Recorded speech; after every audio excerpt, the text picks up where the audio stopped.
Hello there, and welcome to episode 16 of the Unqualified Opinion Sports Podcast. I'm your host, as always, Marco Yurkovich. Joining me, as always, Will Byerman. I'm the only one who picked Clemson, eh? It's pretty money. On today's episode, we'll be discussing NBA trade stuff, end of the NFL power rankings, and our playoff preview, and our reaction to college football playoff semifinal games, and much, much more. All right, but before we begin, don't forget to like this video, subscribe to the channel, and leave your unqualified opinions down below in the comments. Also, don't forget to ring the bell, check us out on Spotify.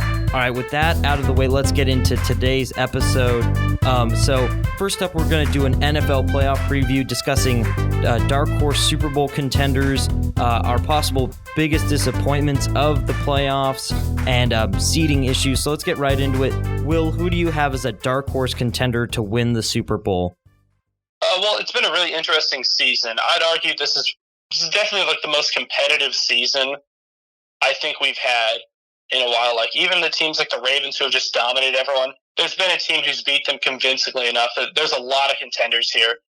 So it's hard to pick specific dark horses. I'd say you can say for sure Bills and Texans and Titans. Even actually, Texans might be my dark horse, come to think of it.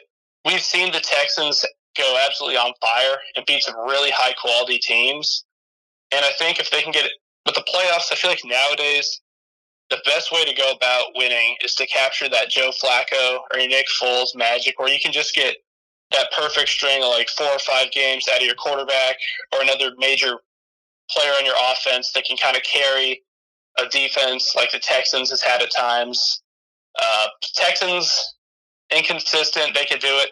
I seriously think the Eagles could do it. I know there's a lot of drama about they have some really weird random role players who've kind of had to step in and take over for them this season, but as well as they've played, as good as Carson Wentz has been, because he had to be almost flawless over those last 4 games for them to even make the playoffs. So I think the Eagles, if they catch fire at the right times, we could see another sort of little Nick Foles run from them. Yeah, I would have to agree. It seems as though the Eagles have been playing a playoff game for the past 4 months to get it, or not 4 months, 4 games over the past month to get into the playoffs, into the position where they're currently at.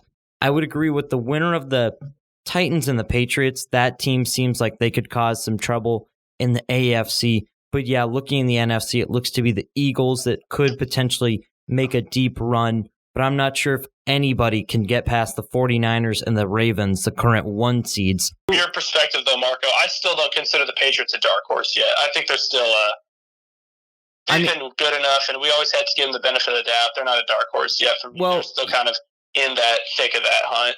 I don't think so. They're 20-1 Super Bowl odds, which is the lowest odds they've gone into to win the Super Bowl since entering the playoffs for the past 10 years.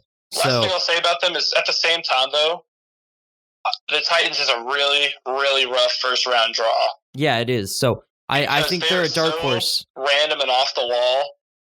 They could win this game pretty easily, but they could lose terribly too. You don't know with them.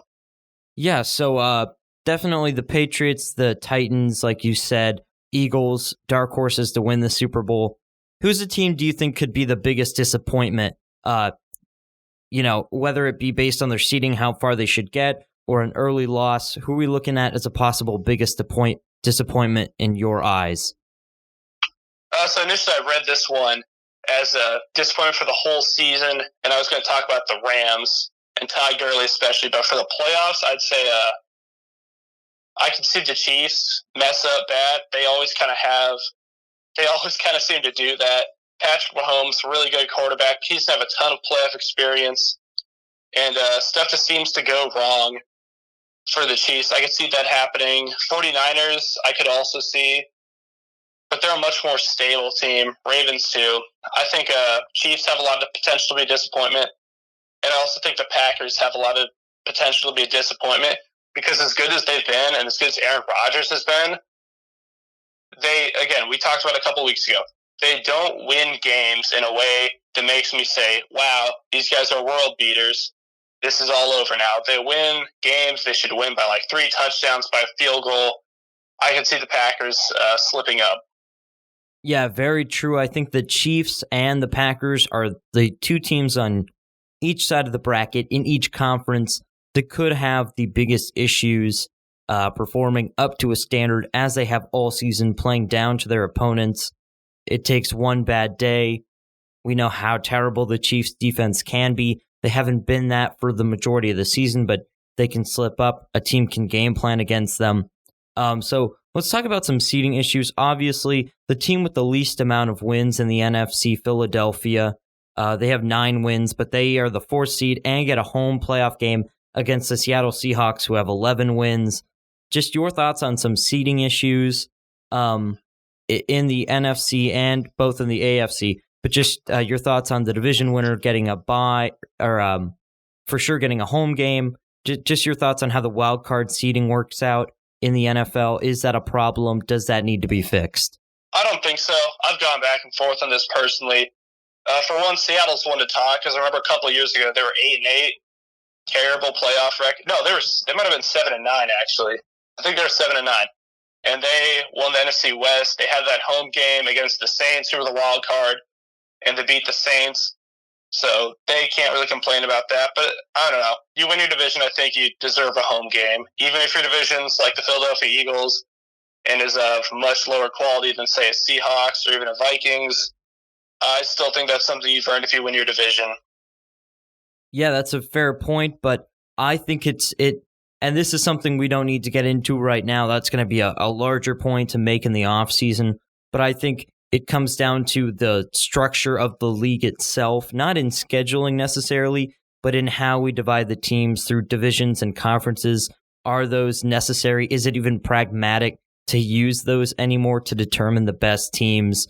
Shouldn't we want the 12 best teams to make the playoffs, the 2 best teams in the Super Bowl, so on and so forth? So I think it's not only just this single seeding issue. I think it's the entire organization of the league as a whole. So I think there's a lot of things to get into on that, but we'll save that for a later date. I'll say about that, man. So I'm looking at the playoff standings right now.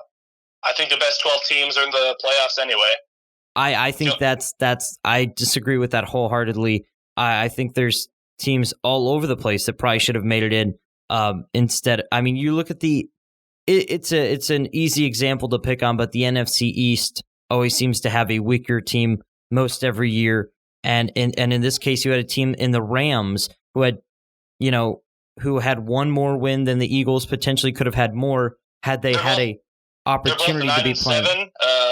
The Eagles consistently won big games. The Rams consistently lost big games in spectacular fashion.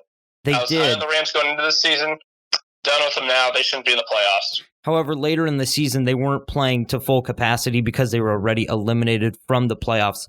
My point being, not necessarily that the Eagles were better than the Rams or the Rams were better than the Eagles, but just that because of who the Eagles were able to play against, let's be honest, easier competition. But not only that, but just the idea that automatically because they're a team in a certain area, they get into the playoffs based on a certain record.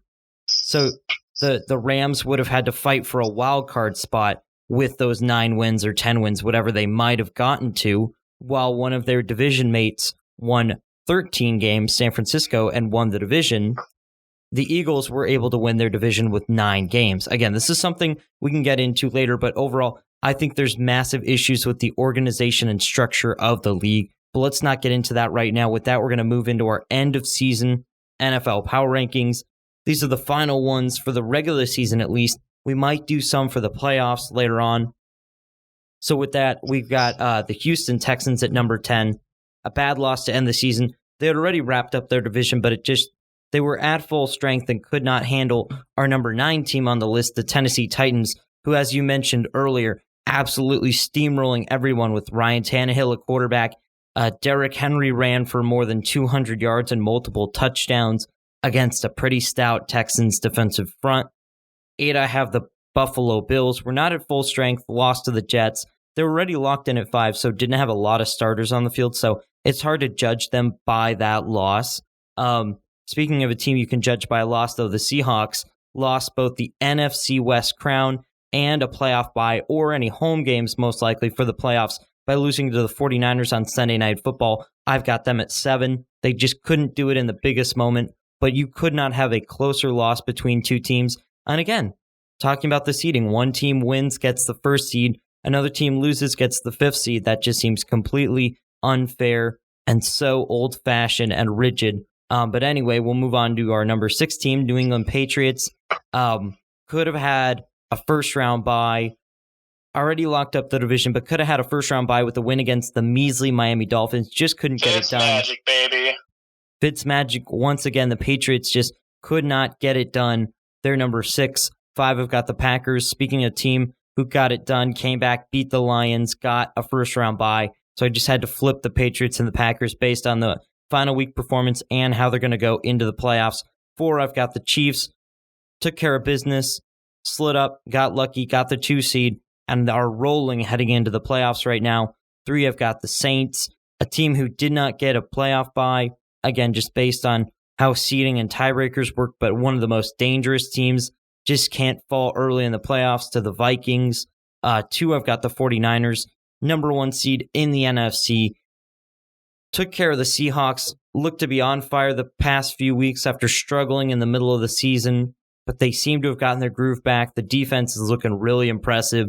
And then at number 1, of course, even though they're sitting a bunch of guys against a divisional opponent that is a playoff quality team in Pittsburgh, the Baltimore Ravens get it done once again, showing us that they are the best team in the league by far. So your thoughts on the power rankings? This might be your best one of the year, honestly. No real complaints. I like having the Titans over the Texans. Call me nuts here. I don't think it's too far outside of the realm of possibility to see the Titans make a run for at least the conference championship game. I think they have a ton of talent, and I think Ryan Tannehill has had them in the right direction. They beat the Saints. They beat the Texans. They're a really solid team. They might be my favorite team to watch all season, actually. Yeah, Seahawks, I agree. Seahawks and Patriots, both really strong teams, but both of them deserve their spot based on the loss they just had.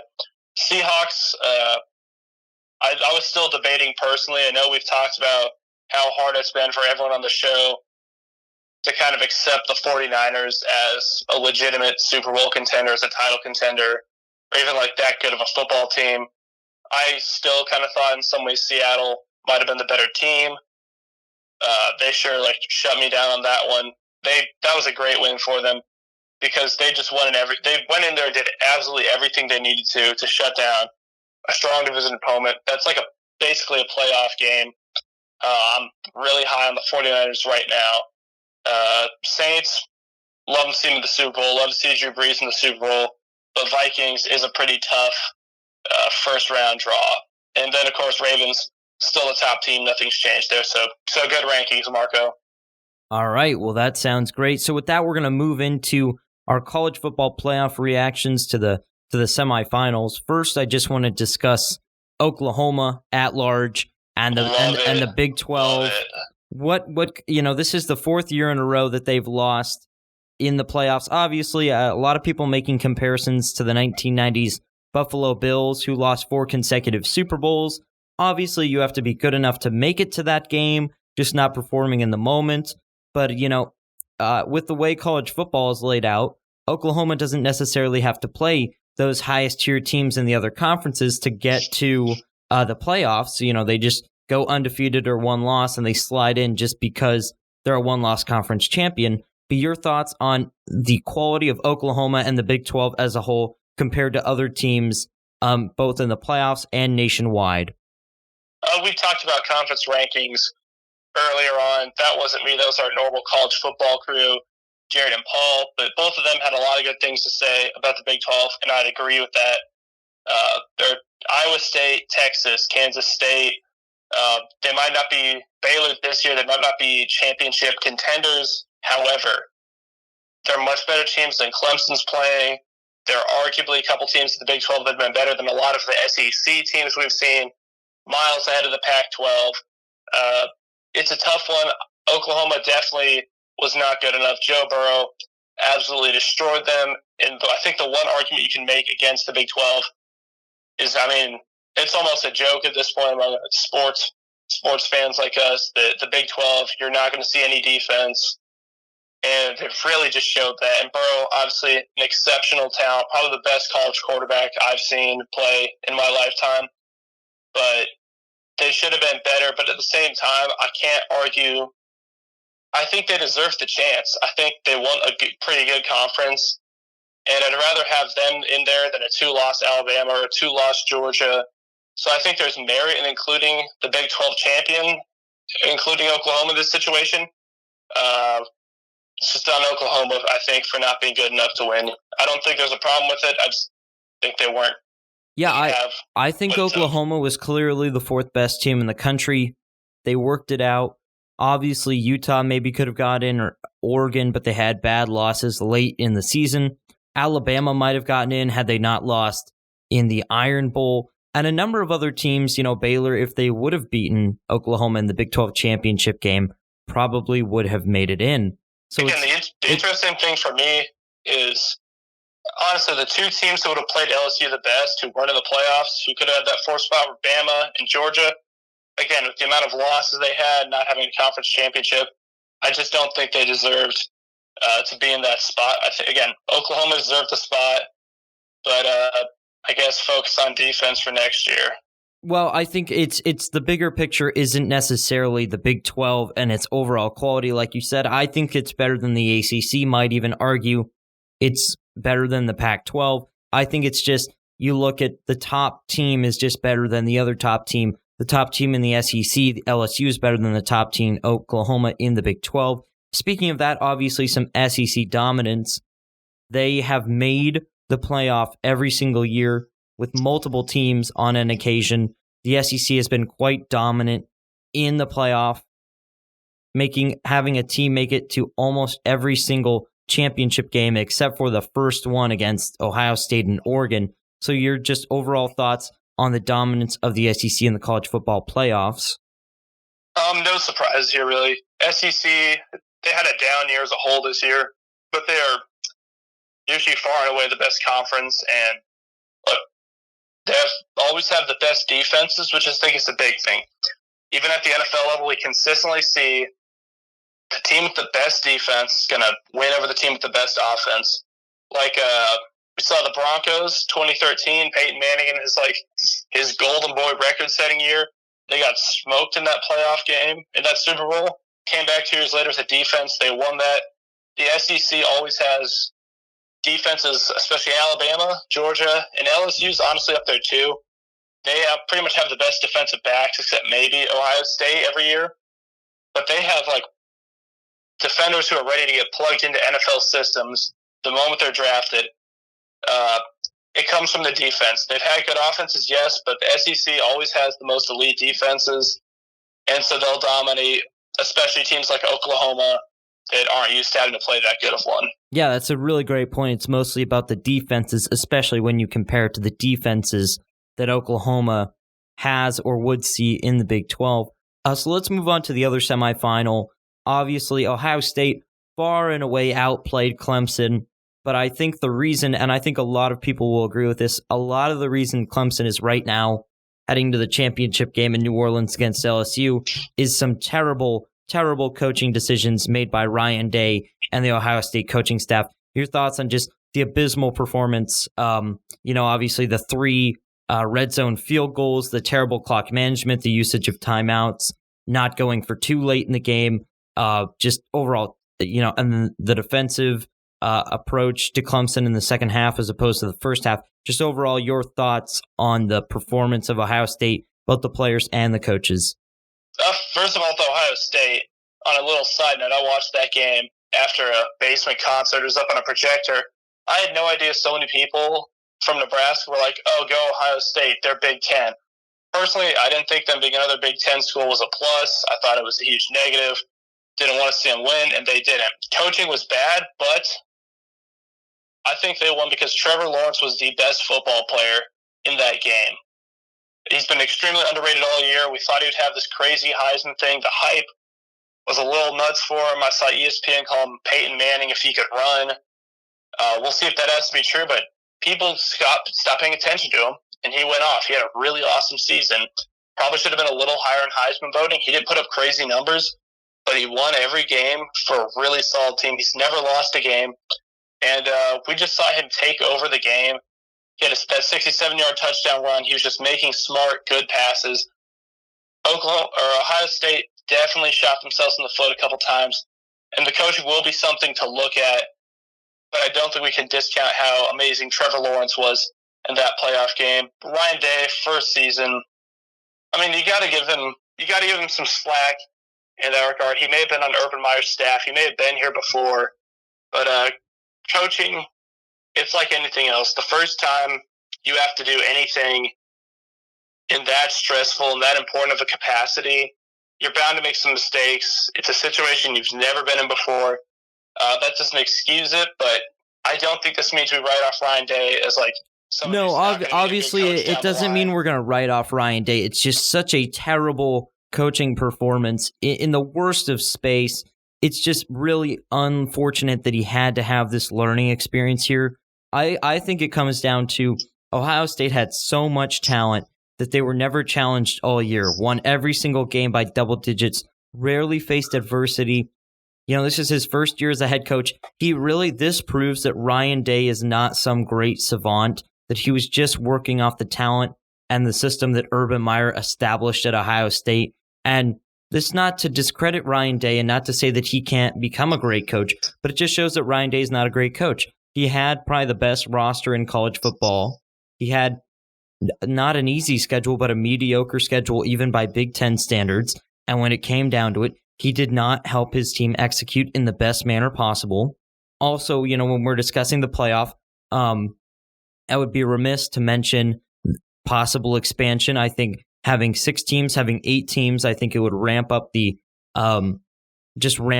overall feel of the playoffs. I think it would make it more inclusive to both all the conferences nationally, but obviously to smaller programs possibly. The more teams you let in, the more possibility there are for those smaller programs to get in. And overall, just making sure we get in as many of the high-quality title contenders as possible, whether that be with 6 teams or with 8 teams. So with that, we're going to move on to our NBA trade machine. We did this a few weeks ago. Will presented some possible trades. Now he's got a few more for us. So Will, who do you have on the chopping block right now as far as trades go?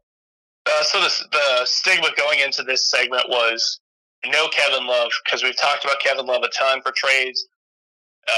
And we're kind of said everything needs to be said about there, and nothing's changed in that regard. Also, as we get close to the deadline, and if we do another segment like this, I'll sit down and I'll plug everything into the trade machine at Real GM and make sure all the money works. But for now, I spent a bunch of time yesterday watching basketball, watched a couple teams, and I just wrote about what I think these 3 contenders need to get better and to find a match for them. So first up, we're going to have Davis Bertans getting traded to the Toronto Raptors for a combination of Rondé Hollis-Jeff, Norman Powell, a couple draft picks. Why?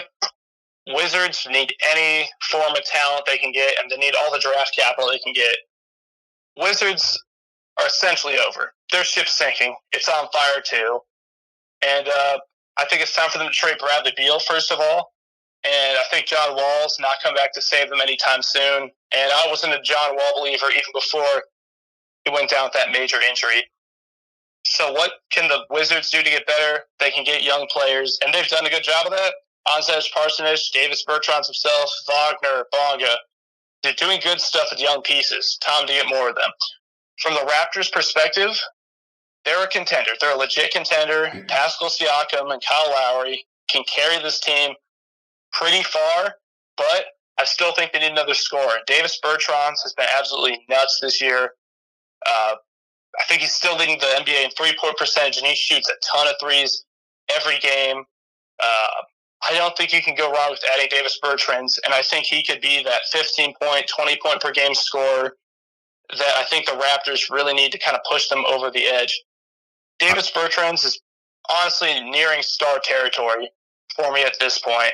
And right now he is averaging 15 points a game, and he's shooting 44% from the field, which is, crazy because he is shooting about as many threes as anybody else in the league. I'm a huge fan of him at this point. I think I'll say it again, I think Davis Bertans has pretty much reached star potential, at this point in time. He's the guy I think the Raptors need to push them over the top. For trade 2, we'll talk about your team, Marco. We'll go down to Boston. Really kind of struggling in the paint at times. Daniel Tice is a really nice pick. He's been a really nice pickup for them. Gritty defender, but he's a little undersized. I don't trust him as a three-point shooter. Robert Williams, still not that high on him. So they could definitely stand to do a little better in Boston. I think you'd agree, Marco? Yeah, I would agree.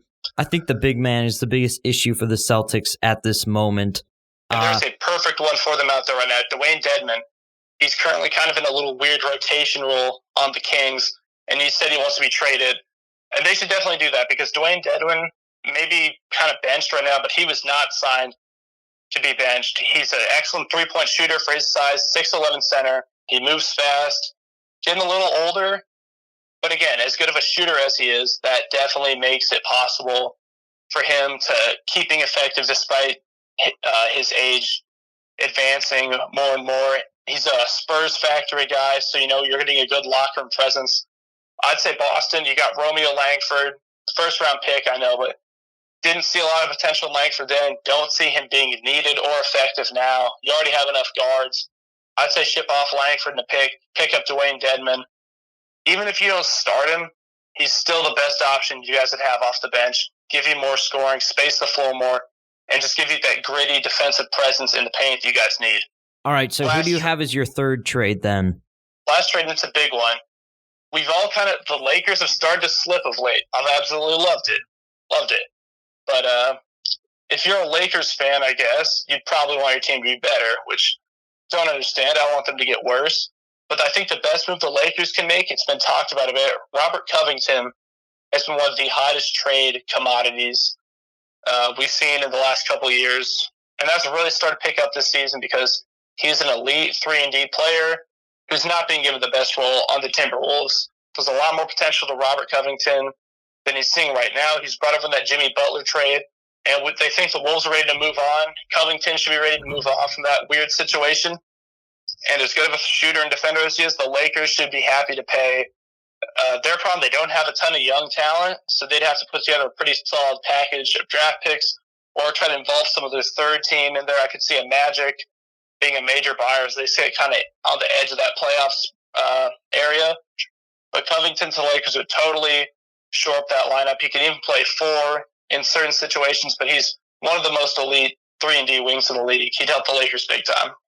All right, well, when I told you to put together 2 to 3 NBA trades that should happen, I did not anticipate any of these from happening, although I think a few of these are pretty solid. I obviously, again, these are all just out in the blue, I'm not sure if any of these will happen, although a few of them, especially the first 2, I think are really well put together. That last one, I think the Lakers would probably have to give someone up because they're absolutely to the max cap-wise. Again, that would be a third. That'd be a third-team situation. And I've been seeing a lot of buzz about Covington to the Lakers, especially. Sixers as well have even inquired in there as they try to figure out some wing stuff. Neither of those teams really has the space for it. Right, again, they're going to need a third party to offload a lot of that cap space. Magic and Suns and Kings will all be willing to eat big salary if they can get some more scoring. Yeah, so I think that's very doable.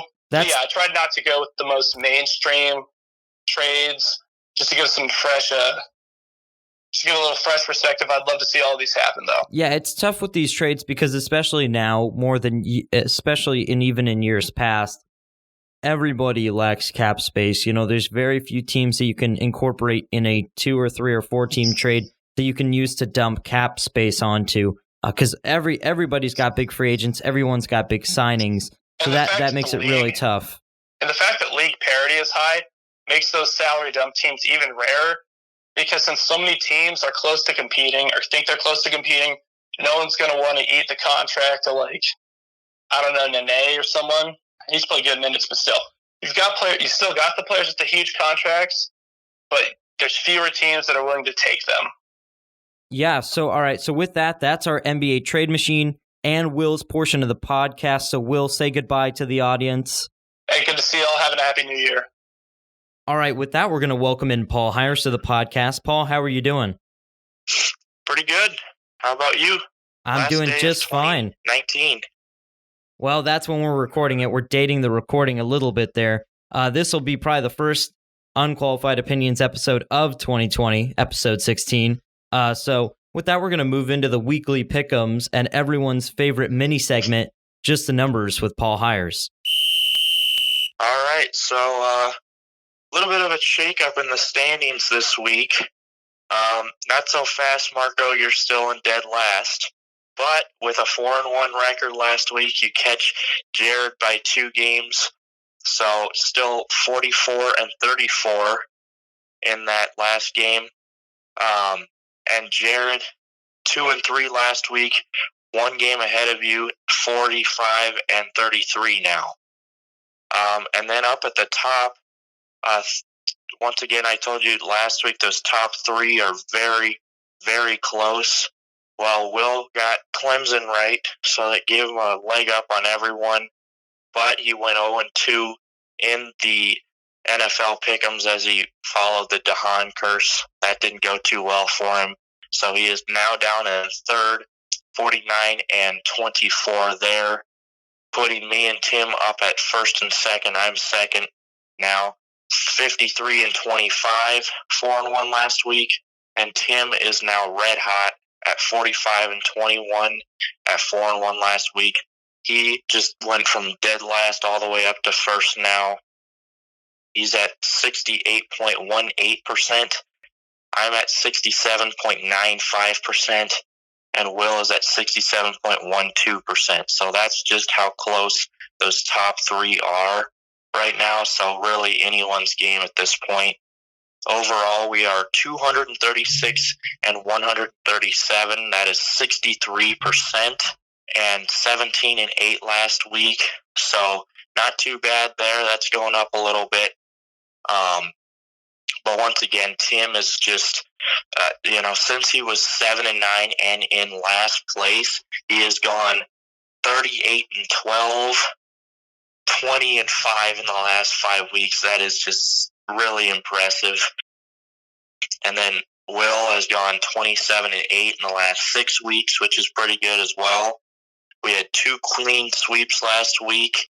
Now, so that's now up to 23-6. That's a lot better. That's a lot better. It's nearing at about 80%. So still not quite where it probably should be. Probably should be around 90%, but it is getting there. Now 18-4 in college football clean sweeps. And then once again, that stat we talked about last week, those 1-pick teams. The only one we had last week was Clemson, and, well, they won. So 1-pick teams is now up to 10-14, which is about 42%. Will is 1-1 in that category. Jared 3-7. Tim is 3-3. Marco, you are 1-3, and I'm still undefeated at 2-0 when I pick alone. So there you have it. All right. So speaking of that, let's get right into the picks now.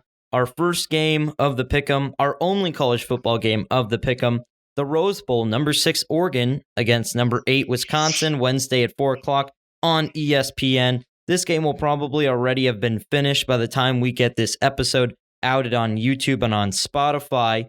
So you'll know the result, audience member that's listening to this, but we don't. So Paul, who do you have in this matchup? Yeah, and I think after everything's all said and done, this should be one of the top 10 closest bowl games we have this season. I mean, it is really even on both sides. I mean, you take a look at the quarterback comparison, Justin Herbert versus Jake Cohn. I think Herbert is going to be better, but then on the other end, you've got Jonathan Taylor with the Badgers. I have to go with the Badgers on this one. I think we talked about this earlier in the season that the Big Ten has just been that much better than the Pac-12. The 2 losses for Oregon came at the beginning of the season against Auburn in a neutral location by 6. And then obviously that Arizona State game. Man, I think if they had won that Arizona State game, win the Pac-12, I think they would have been in the playoff right now. But that being said, you take a look at Wisconsin's losses, that heartbreaker at Illinois, and then the 2 against one of those playoff teams in Ohio State. They also beat Minnesota on the road, took care of Iowa, and they have 4 shutouts this season. This is going to be a defensive matchup, but I have to go with the Badgers once again just because of that resume in the Big Ten versus the Pac-12. Well, Jared has to disagree with you on that one. Jared is going with the Oregon Ducks. The only note I have here is it says Justin Herbert, NFL quarterback, Jack Cohn, no NFL. So that's Jared's thoughts on it. Will simply putting Oregon. He's got the Oregon Ducks in this one. I will also have to agree. I think outside of a fluke loss against Arizona State, they dominated Utah, a very good Utah team in the Pac-12 championship game. Really showed to be hitting their stride late in the season and would have made the playoffs if not for that Arizona State loss. I know it is an if, but they've played really well towards the end of the season. Wisconsin actually just as well played tremendous towards the end of the season, especially in the Big Ten championship game. In that first half, they really challenged Ohio State like they hadn't been challenged all season. Fell apart in the second half, so we'll see if they can keep up with this Oregon team. I don't think they'll be able to, but we'll have to see. I'll go with the Oregon Ducks. All right, next up, our first NFL game of the Pick'em. We're picking every single wildcard game, so this is the first of 4 NFL picks. The Buffalo Bills at the Houston Texans Saturday, 3:30 on ESPN. Paul, who do you have in this one? All right, so for this one, it seems like NRG Stadium has played host to one of the 4 wildcard games in each of the last 5 years. And for the most part, it has, except for that 2017 season when the Texans went 4-12. However, they have not really fared well in NRG Stadium in the wildcard round. I don't see the Texans going far in the playoffs. Meanwhile, the Bills are going neck and neck with these top-tier teams. I mean, this is just everything points to the Bills in this one, and I mean, why not? They've played their hearts out, and they almost beat the Patriots. They almost beat the Ravens, and I think for this one, you have to negate those last games for both teams here, because I feel like both teams weren't really playing for much. I know the Texans could have possibly snagged a 3 spot, but once again, they would have been in the wild card anyway with a home field advantage in that first game. And so really, I feel like both teams, they were already locked into a wild card spot. Not a lot of motivation for winning those games against Tennessee and the Jets. But that being said, I think Buffalo's defense is a more playoff defense, and I just don't see the Texans doing much in the playoffs. I got to take Buffalo. All right, so moving on to the next picks. Let's see. So Jared has the Buffalo Bills as well. So he's got no notes on that one. I'm just going to assume, based on the way he picks NFL games, completely random. Will has the Texans. The only note here is Deshaun Watson, better quarterback. That's a fair point. But I'm going to have to disagree with Will and agree with Jared and Paul. The Bills' defense is ridiculous. It's so good. They lost to the Ravens and the Patriots by a combined 14 points. And I think the Bills are of a higher tier. We talked about this earlier on in the show with Will, talking about the seeding issues. I think the Bills are a 5 seed just because they happen to be in the same division as the Patriots. They would be in the same division as the Texans. They probably would have won that division. So I got to go with the Buffalo Bills on that one. Speaking of the Patriots, our next game is the Tennessee Titans at the New England Patriots, Saturday, 7:15 on CBS. So, Paul, who do you have in that matchup? Well, I tell you what, Marco, in this one, you got to give it to the Titans. I mean, you take a look at their schedule. Halfway ththrough the season, they just lost to the Panthers. They're 4-5, and you really need to win most of the rest of the games to make the playoffs. They go up, they beat the Chiefs, and then they win a couple of divisional games, take care of the Raiders on the road. And then this last game, to seal it, they beat the Texans on the road by 3 touchdowns to get to the playoffs. So hats off to Coach Vrabel and the Tennessee Titans for getting the job done, getting themselves a chance to get to the Super Bowl. But let's be honest, when we talk about the Patriots and the playoffs, this team is very dominant, very good, and once again, they're at home, so they're going to win this game, and it's just because of that.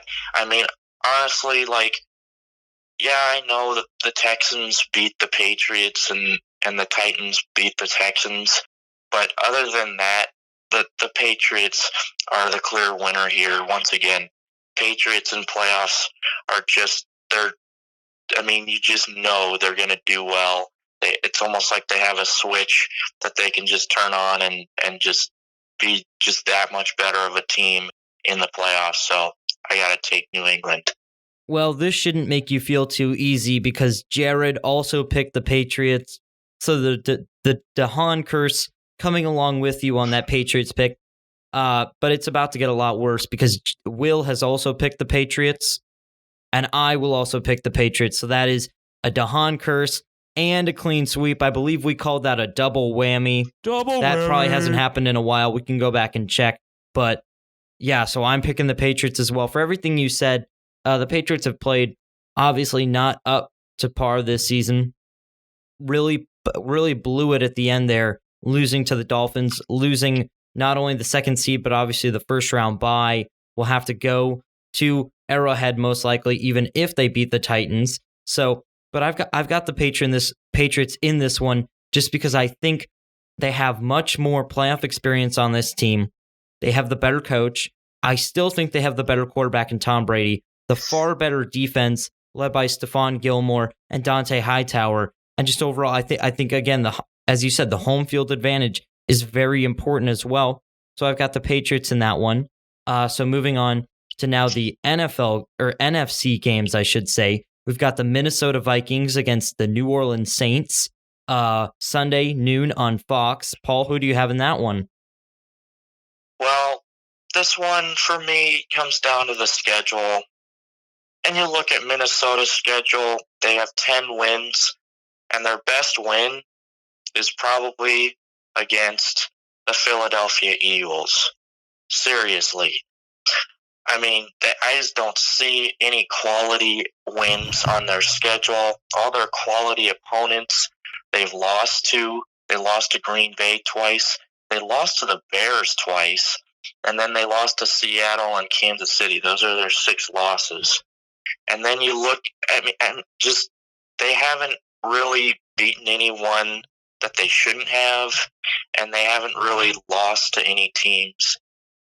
I mean, they lost to the Bears twice once again, but other than that, they've pretty much been straightforward. They've lost to the teams they should, and they've beaten the teams they should besides the Bears.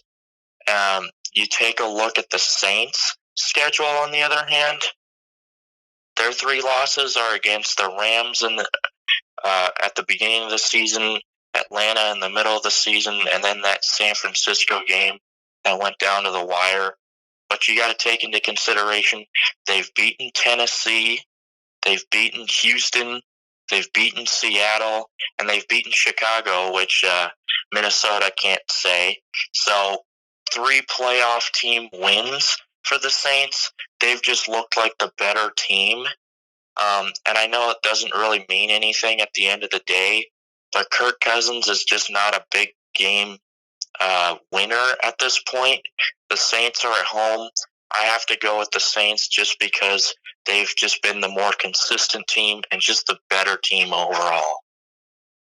Once again, this should make you feel uneasy, but Jared DeHaan has picked the New Orleans Saints. Will has also picked the Saints, quoting the idea that Drew Brees is the better quarterback in this matchup and that Kirk Cousins, as you said, cannot get it done.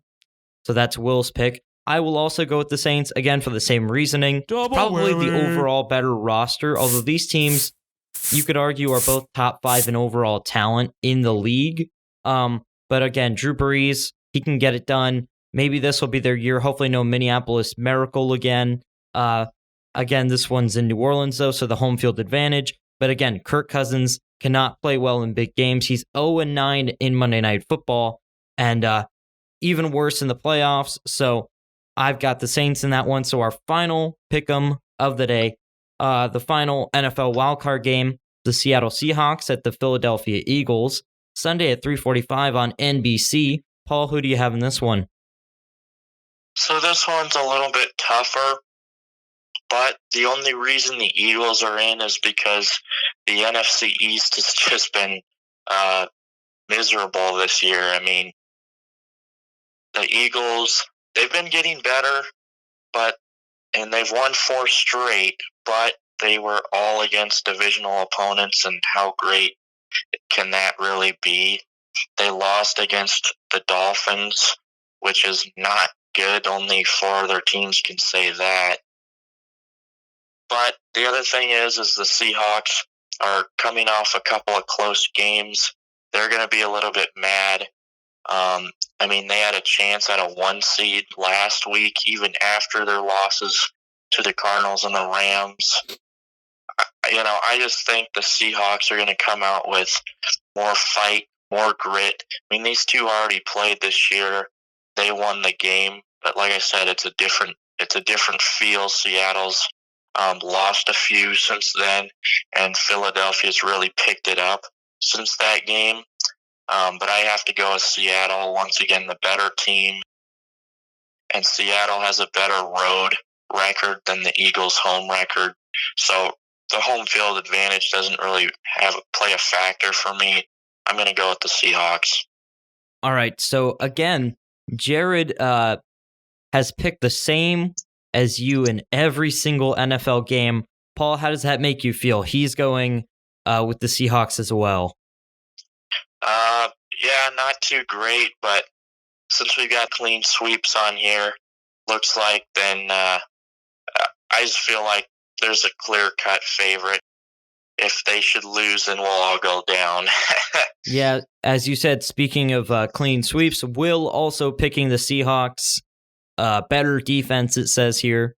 I also will go with Seattle in this one. I think overall the better team. They were injury-plagued, but as are the Eagles. And as you mentioned, Seattle has a lot more quality wins than Philly. They played in a tougher division. And just seeing how Seattle, even as injury-riddled and as injury-laden as they had been, how they competed with the 49ers, just taking it absolutely down to the wire, as close as you can get without winning a football game. That was really impressive to me and shows to me that they can go into Philly and get a playoff win. All right, so that is it for the Pick'ems, and that is it for episode 16 of the Unqualified Opinion Sports Podcast. Again, thank you so much for joining us. Don't forget to like this video, subscribe to the channel, and leave your unqualified opinions down below.